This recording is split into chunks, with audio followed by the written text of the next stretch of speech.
Hey everybody, my name is Mr. F, and today we're going to be going over the tire machine and the wheel balancer. So starting with the tire machine, what we're going to want to do is we're going to take it up like this. We're going to have to get the air out of this thing. So we're going to take this valve out, or sorry, the cap off. Let me just take off my gloves. It's easier that way.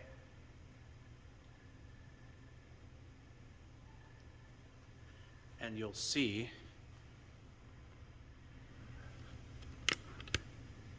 there's actually a Schrader valve that gets exposed there, and you're going to be using something along the lines of this. It's almost like a little screwdriver, and what it's going to do is it's going to grab that valve and take that air out. It's going to be a bit loud.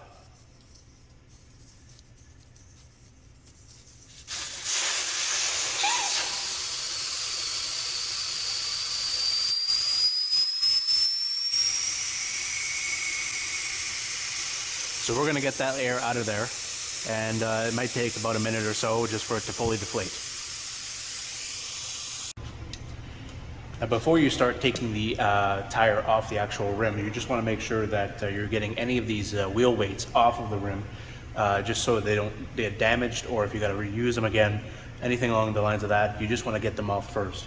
These ones kind of these ones kind of fell off. You'll be using a tool like this. This side's for putting it on, this side's for taking it off, kind of clawing that up and putting that little flange there into this hole here. So yeah, just make sure that you take these off before you get the wheel off the rim.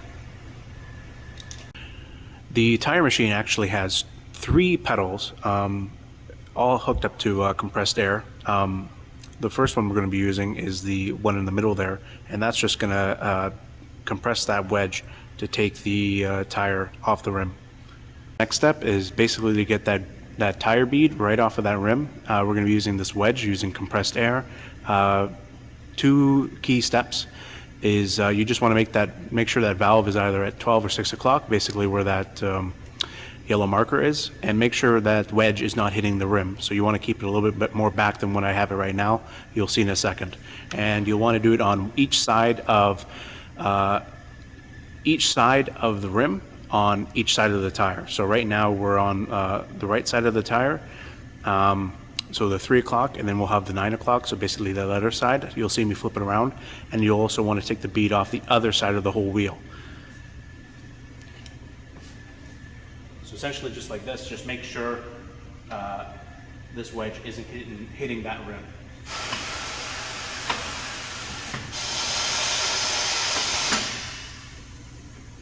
Sometimes you'll hear a pop on brand new tires. You will.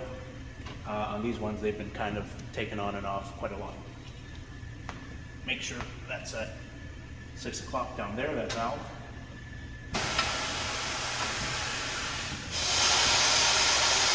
And then basically you'll want to do it on this side, however I've already done it. So basically the same thing, this side or this side, and then flip it around to that side, and you're taking this whole bead off of that rim.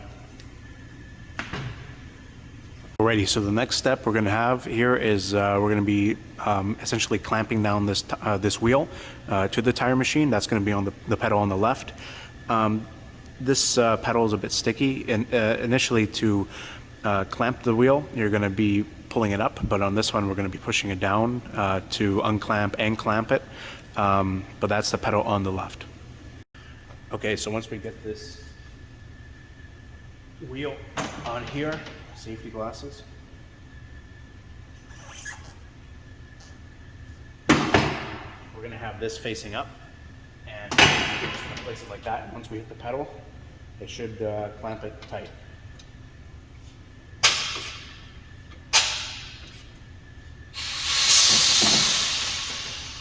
So there you go. Now it's not moving anywhere, and now we can actually get towards getting this tire right off.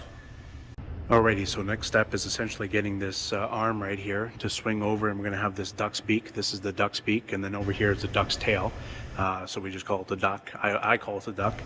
We want to swing that over and basically put it up alongside this rim here so that we have something to use with our bar for leverage. So it's going to look something like this. You want to leave a bit of room on top of the rim and on the side of the rim with this duck's beak. So swing it over and pull it down. You don't want to, if you slam it all the way down and just leave a little bit of room like that, you can then lock it in place. And to adjust, essentially to adjust the distance between the duck's beak and the side of the rim, there's a bolt, there's a threaded part over here that you can turn, and it starts to essentially pull that back a little bit more. Alrighty, so next you'll want to grab one of these bars. They look a little bit like those tools you use to get the rim off of your bicycle. Essentially the same thing. You have this little flange here that's going to grab that bead on the inside of the rim, and you're going to be able to pull it over that duck's beak. And when you're pulling it over, you're going to hold down this bar with the bead on that lip right there, and you're going to turn. And essentially what that's going to do is it's going to pull the bead over the duck's beak, and essentially one bead of the rim is or the tire is going to come right off. So it's going to look something like this.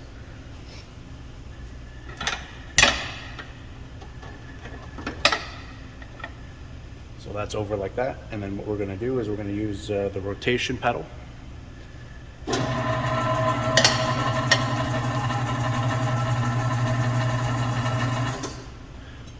And voila, there we go. Now the bead's right off of this side of the rim. What we're going to want to do now is we're going to essentially lift the tire, because right now the tire on this side is off, but the bead on the other side is not. So we're going to lift the tire up and try and get this flange here to lift the other side of the bead, and hopefully that's going to lift it off.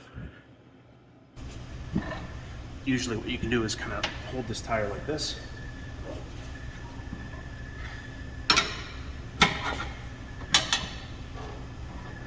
And just try and grab that bead. Now we have that bead right there, and just hit the pedal again, and we're going to turn it, and then essentially that duck's beak is going to get the rest of that bead off.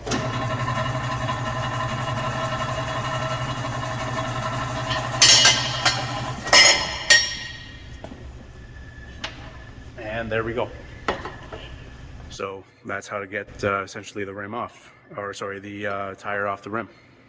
The next step is actually putting the tire back on the rim.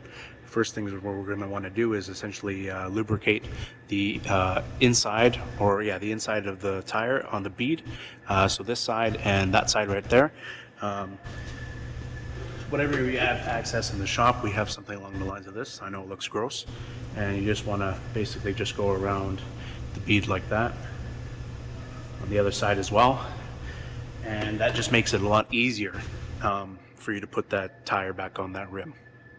One thing you're going to want to look out for before putting a tire on a rim is to make sure you're looking for directional indicators.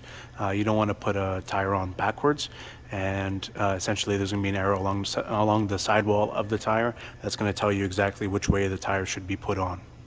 So we're going to try and get that bead right there on the inside of this rim. One way we're going to do this is we're going to lift the tire so it's above the duck's tail, which is right over there, but underneath the duck's beak.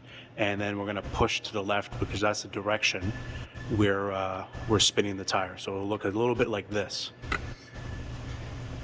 So over the duck's, make sure that's just right there, over the duck's tail, under the duck's beak, and then spin it and just push. And that's it, simple. And this, like I said before, this tire right here is fairly stretched, fairly worn out. New tires will be a little bit more difficult to put on your rims. I could have probably done that just by hand. I didn't probably even need the duck's tail and the duck's beak, but that's essentially the way you're going to want to do it. And it's essentially the exact same way for putting this bead on. So essentially over the duck's tail, under the duck's beak. Might have to manipulate a little bit, and you'll want to essentially push this side of the tire as far in as possible to give room for the tire on the other side.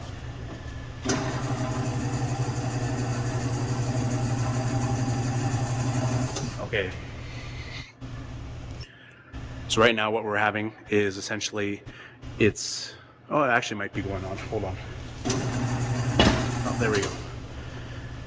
Sorry about that. I was just going to mention, if you see that it's getting a little tight or stuck because you're not pushing in all the way, what you can do is you can lift that pedal up Let me just see if I can show this to you.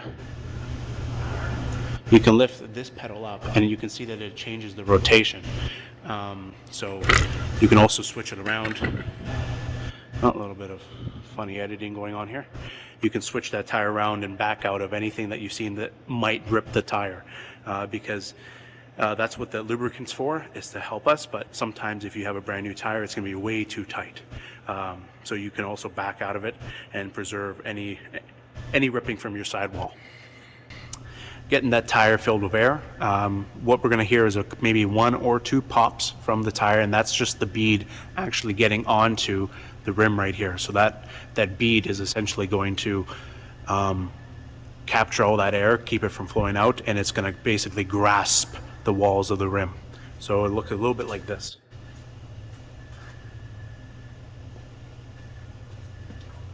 So you'll want to grab your compressed air. We're going to leave that valve out of the Schrader valve here, just so that we can get air in there as quickly as possible. There's a little bit of a, I don't know about your tire machine, whatever shop you're using. In this shop, we have a pedal for the compressed air. Most tire machines do, but I've seen different variations. So you just want to basically clamp that on and wait for a couple pops when you're filling in air. So there's 1 pop, 2 pops, and just keep filling that with air. These shop tires will go to 32 psi. I'll show you the valve, the pressure gauge in a second. I'm just going to fill this up to about 25, and then I'm going to put that valve back into the Schrader valve here. So basically what we took out at the beginning with all that rushing air.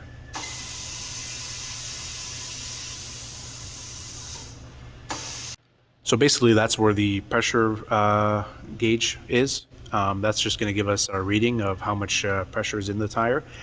We want to, in shop tires, we're going to have it to 32 psi. If you're doing your own tires at home or in another shop and you're doing your own tires on your own car, read the psi rating on the inside of your door. Before we get ready to fill this tire up, we have to remember that we took that valve out, this right here. See if we can focus. That right there. Just get it ready on the tool, because what we're going to do is we're going to take that compressed air line out of there, and there's going to be rushing air. The reason we don't put it in right away is just so that it's easier to fill the tire up and get those 2 pops like previously shown. Get those 2 pops as quickly as possible. And you filled it, like I said, I filled it up to about 25 psi, and then I basically start push this in and start screwing into the valve, the Schrader valve right there. And then I top it up to 32 psi afterwards. Okay, so I'm just going to top this tire up with air, and then I'm going to put this valve in there, and I'll show you how that works.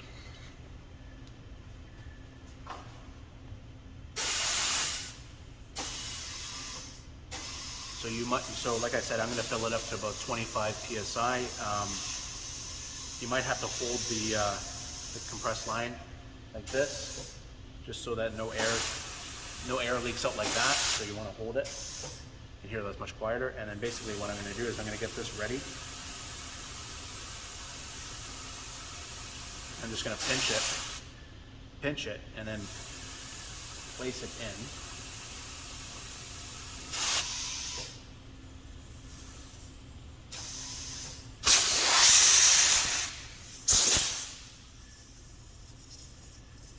And then you just want to twist it clockwise, and then that's it. It's in there, and then you can use that compressed air line that flew at me and top it up to about 32 psi maximum.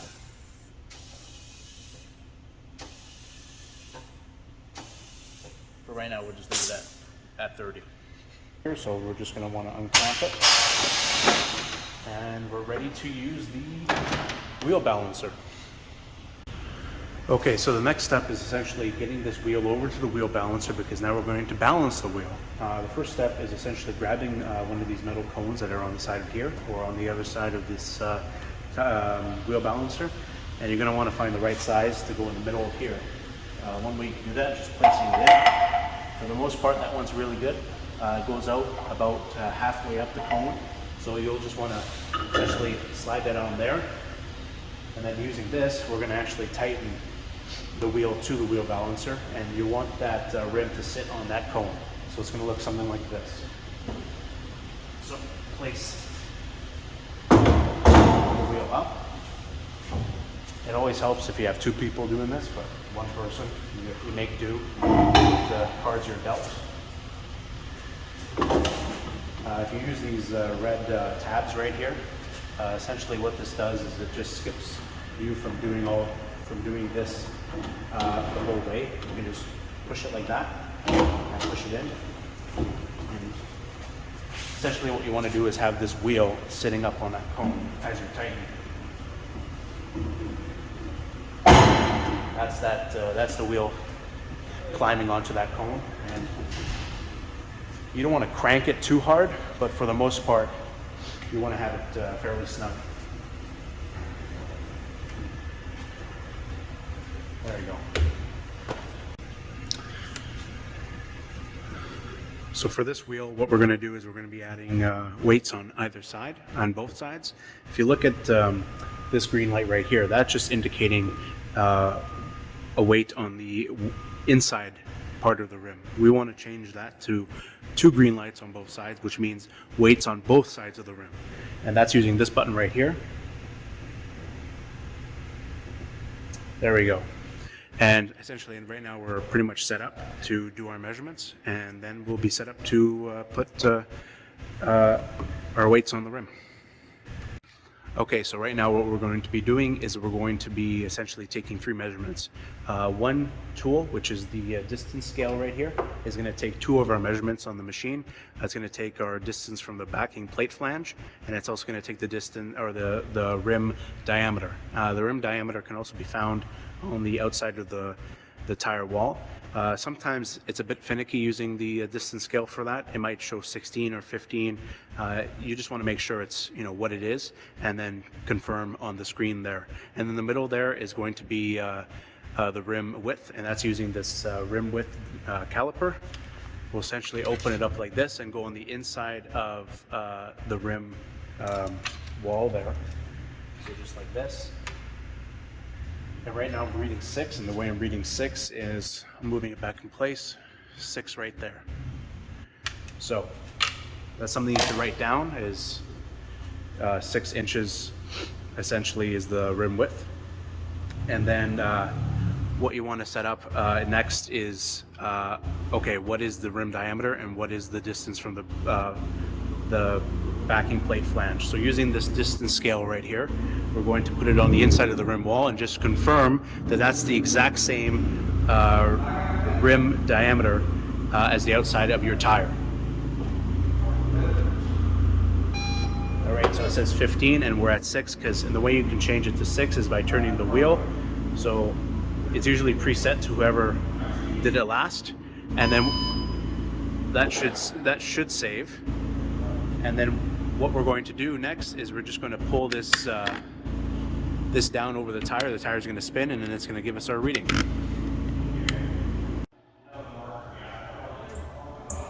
Alrighty, so it just finished spinning, and it's going to give you basically this reading right here. So essentially what it's asking is on the right side of the wheel, it's going to want 1.5 ounces, 1.5 ounce weight, and on the left side of the wheel, it's going to want 0.75 weight. We're ready to start putting our weights on the inside of our rims. First we'll do the left side, and then we'll do the right side. So right now we need 0.75 ounces. So grab your steel weights. There's aluminum and steel. I just grabbed steel. So this one's 0.75. Just confirm that on the, you can read it on the side of the weight itself. And essentially what we'll be doing is we'll be turning the tire until, you might notice right now, right there, it's turning yellow. Once we get to green, that's where it wants to, you'll hear a beep. Right there. And essentially where this arrow is pointing, that's exactly where you want to hammer in the weight. You'll just basically be putting this flange, that flange right there, or that little hook on the inside of the rim wall right there, and you'll just hammer it in with the end of this tool. And you'll want to keep it kind of dead center, right in the green.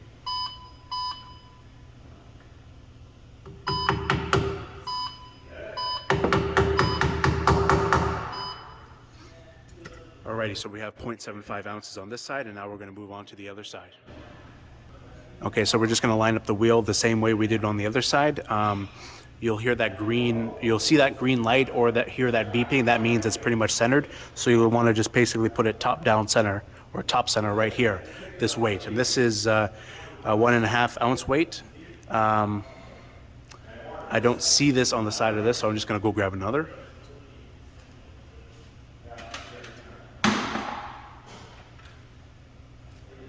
Okay, so this one says that 1.5 ounces. It's hard to see that.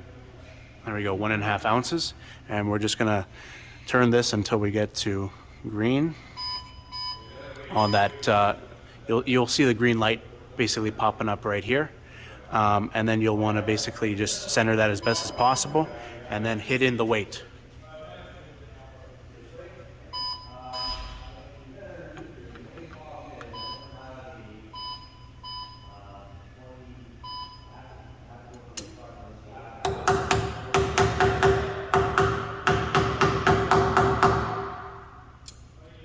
Put this cover back down over the wheel. The wheel's going to spin, and if we see zeros across the board, that means the wheel's balanced.